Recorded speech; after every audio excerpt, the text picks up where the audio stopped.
ফেসবুকে যখন ইনস্টা দিই, ফেসবুকে অর্ডার দিই বলতে মানে বেলেগ লাগে। তাও সবচেয়ে কোনটা ভালো লাগছে যে দেখছো ভিডিওর মধ্যে? সবচেয়ে ভালো লাগলো রে ওই যে মাছ যে ভালো লাগলো।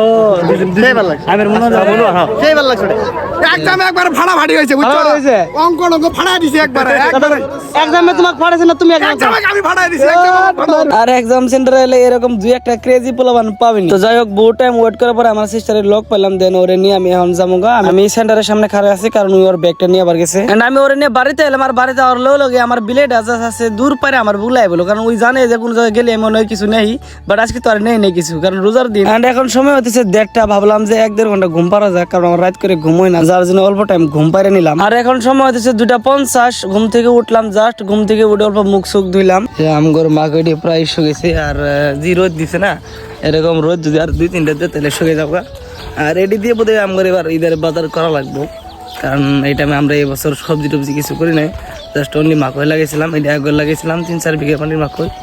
অ্যান্ড এখন আমি যাইতেছি মানে মধুফুল পারবো। কালকে আমি একটা মধুফুল দেখছিলাম, মধুফুলটা পাকছিল। আমি মধুফুলটা পারবো, বাট পারবো কি দিয়ে ওটি তো দেখতেছি না।